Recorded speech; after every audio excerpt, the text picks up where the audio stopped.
জাতিসংঘকে পাল্টা ধুয়ে দিলেন জয়শঙ্কর। আমি এর আগে জয়শঙ্করের একাধিক স্পিচ, একাধিক ভিডিও নিয়ে বিভিন্ন সময় বিভিন্ন ভিডিও আপনাদের সামনে নিয়ে এসেছি, কিন্তু এই প্রথমবারের জন্য জয়শঙ্করকে যে মেজাজে দেখলাম তা নিঃসন্দেহে আমার কাছেও অচেনা জয়শঙ্কর হিসাবে কিন্তু তিনি ধরা দিলেন। কোথায় তিনি জাতিসংঘকে পাল্টা চ্যালেঞ্জ করলেন, যখন ভারতবর্ষে উপস্থিত আছে 125টা দেশের প্রতিনিধি।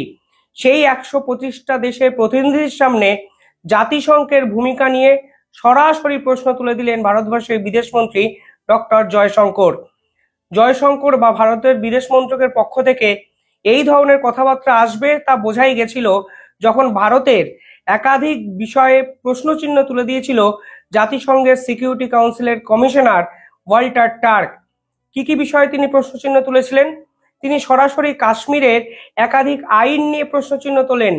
তিনি পরিষ্কারভাবে বলেছিলেন, কাশ্মীরে যেরকম ভাবে নতুন আইন ভারত সরকার ইমপ্লিমেন্ট করেছে তা আসলে কতটা মানবাধিকারের পক্ষে যাচ্ছে সে বিষয়ে ভারতকে ভাবতে হবে।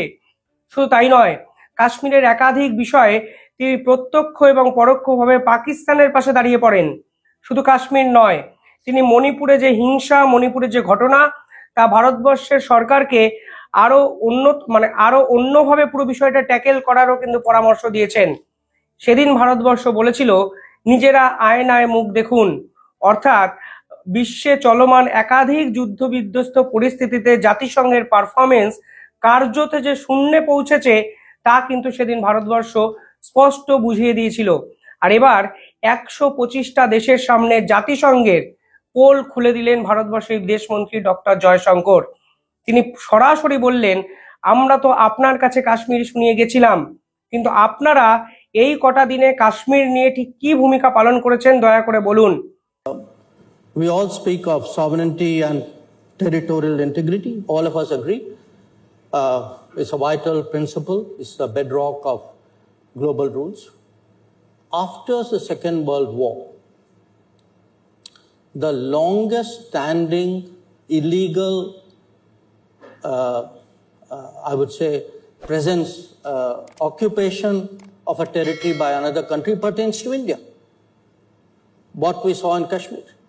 Now, we went to the UN. What was an invasion was made into a dispute. পরবর্তীকালে প্রধানমন্ত্রী নরেন্দ্র মোদীও জাতিসংঘকে নিয়ে একটি স্টেটমেন্ট দিলেন। সব মিলিয়ে ডোনাল্ড ট্রাম্প এবং ইলন মাস্কের মতোই জাতিসংঘকে নিয়ে ভারত সরকার কার্যত সংঘাতের পথে গেল এবং আন্তর্জাতিক স্তরে জাতিসংঘের বর্তমান ভূমিকা নিয়েই কড়া একটি প্রশ্নচিহ্ন তুলে দিল আজকের এই কনফারেন্স। জয়শঙ্কর কি বলেছেন? জয়শঙ্কর বলেছেন, আমরা সকলেই সব দেশই সাম্যবাদ নিয়ে কথা বলি, বর্ডার সুরক্ষা নিয়ে কথা বলি এবং আমাদের প্রত্যেকটি দেশের নিরাপত্তা নিয়ে আমরা কথা বলি, কিন্তু পাকিস্তান বর্তমানে দিনের পর দিন দ্বিতীয় বিশ্বযুদ্ধের পর ভারতবর্ষের একটি অংশকে দখল করে ভারতের সঙ্গে সংঘাতে চলে গেছে। আমরা এই পুরো বিষয়টা জাতিসংঘে নিয়ে যাই এবং দুঃখের বিষয়, ওয়েস্টার্ন কান্ট্রির একাধিক দেশ, তিনি নাম করেছেন দেশগুলোর, ইউকে, কানাডা, বেলজিয়াম, অস্ট্রেলিয়া এবং ইউএসএ, জাতিসংঘের মতো জায়গায় এই ভারত এবং পাকিস্তানের আসল বিষয়টা যুদ্ধের জায়গায় নিয়ে চলে যায়। So the attacker and the victim were put on par. Who were the culpable parties? UK, Canada, Belgium, Australia, USA. So, pardon me, I have some question marks on that whole order. অর্থাৎ দিনের শেষে জাতিসংঘ সম্পূর্ণভাবে ব্যর্থ, তার জন্যই কাশ্মীর সমস্যা আজও কোনো সমাধান সূত্রতে এসে পৌঁছায়নি। পাশাপাশি তিনি জাতিসংঘকে উদ্দেশ্য করে আরো কিছু কথা বলেন। তিনি বলেন, আন্তর্জাতিক স্তরে এরকম একটা ধারণা আছে যে দেশ বড় সেই দেশই হয়তো অন্য কোনো দেশের প্রতি রিস্কি হতে পারে। তিনি বলেন, ছোট দেশ অন্য কোনো দেশের পক্ষে বিপজ্জনক নয়, এই ধারণা কিভাবে আপনারা নিয়ে আসছেন? অর্থাৎ বর্তমান সময়ে বাংলাদেশ যদি ভারতের সাপেক্ষে ভাবেন তাহলে দেখবেন অত্যন্ত ছোট পুচকে একটা দেশ। জয়শঙ্কর খোলা মঞ্চে প্রশ্ন করেন যে এই ছোট্ট দেশই অন্য কোনো বড় দেশের জন্য বিপজ্জনক হতে পারে। জাতিসংঘকে এই বিষয়টা নিয়ে ভাবতে হবে। যতই আপনারা ভাবুন যে পাকিস্তান আসলে ভারতের থেকে অনেকটা ছোট, কিন্তু পাকিস্তান দিনের পর দিন ভারতকে যে অশান্ত করার খেলা খেলছে সে বিষয়ে কেন আন্তর্জাতিক মহল নীরব? এবং ওয়েস্টার্ন কান্ট্রি যখন কোনো বিষয় নিয়ে কমেন্ট করে তখন সেটা যদি গণতন্ত্র হয়, তাহলে ভারতও আপনাদের দেশের নিয়ে যদি কোনোদিন প্রশ্নচিহ্ন তোলে তাহলে সেটাকে কেন এক্সটার্নাল ইস্যুতে নাক গলাচ্ছে বলে আপনারা দাবি করেন? অর্থাৎ জাতিসংঘকে স্ট্রং আপনারা করতে পারেন, কিন্তু স্ট্রং করার আগে ফেয়ার করতে হবে। এক এক জনের প্রতি এক এক রকম আচরণ কোনোভাবেই ভারত মেনে নেবে না, তা স্পষ্টভাবে আজকে 125টা দেশের সামনে রাইসিনা কনফারেন্সে জানিয়ে দিয়েছেন ভারতবর্ষের বিদেশমন্ত্রী doctor Jaishankar. When the West goes out into other countries, it's apparently in pursuance of democratic freedoms.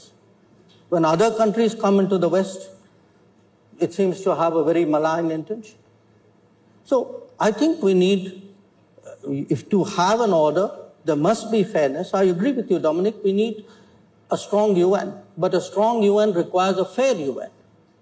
A strong, a global order must have some basic consistency of standards. We have military coups to our east in Myanmar. They are no. We have them even more regularly to the west. You know where? They seem to be okay. So I think it's important to audit the working of the world for the last 8 decades and be honest about it, and to understand today that the balances, the shareholdings in the world have changed. We need a different conversation. We need, frankly, in that sense, a different order. তিনি বলেছেন strong UN needs fair UN, অর্থাৎ জাতিসংঘকে অনেক বেশি স্বচ্ছ হতে হবে। কেন তিনি এই কথাগুলো বললেন তা নিঃসন্দেহে এই ভিডিওটা শেষ অবধি দেখলে আপনারা বুঝতে পারবেন। তিনি বলেছেন পাকিস্তান সন্ত্রাসবাদকে স্পন্সর করে, কিন্তু আজ অবধি কোনো জাতিসংঘের কোনোদিন পাকিস্তানের বিপক্ষে কোনো কথা বলা হলো না। কিসের জন্য? যারা দিনের পর দিন লাদেনকে পাকিস্তানের মাটিকে ব্যবহার করতে দিয়েছে তাদের বিরুদ্ধে জাতিসংঘ কেন নীরব? কেন পাকিস্তান এই কাশ্মীর নিয়ে জাতিসংঘতে হাওয়া গরম করে, আর আমরা যখন কাশ্মীর নিয়ে জাতিসংঘে বারংবার যাই তখন এই সকল ওয়েস্টার্ন কান্ট্রিগুলো জাতিসংঘে পুরো বিষয়টা অন্যদিকে ঘুরিয়ে দেওয়ার চেষ্টা করে? নরেন্দ্র মোদী কি বলেছেন? নরেন্দ্র মোদী বলেছেন যেসব আন্তর্জাতিক সংস্থা তৈরি হয়েছে সেগুলো প্রায় অপ্রাসঙ্গিক হয়ে পড়ছে, সেগুলোতে আর কোনো সংস্কারই হয়নি। জাতিসংঘের মতো প্রতিষ্ঠান তাদের ভূমিকা পালন করতে পারছে না। বিশ্বের যেসব মানুষ আইন কানুনকে গুরুত্ব দেয় না তারা তো সব কিছু করছে, কিন্তু কেউ তাদের থামাতে পারছে না। পরবর্তীকালে তিনি জাতিসংঘের একাধিক বিষয় নিয়ে প্রশ্নচিহ্ন তোলেন, যা নিঃসন্দেহে ভারতবর্ষের অফিসিয়াল স্ট্যান্ড হিসেবে আপনারা মেনে নিতেই পারেন। এবং আমার দৃঢ় বিশ্বাস এই প্রথমবার জাতিসংঘের বিপক্ষে সংঘাতে গেল ভারত সরকার।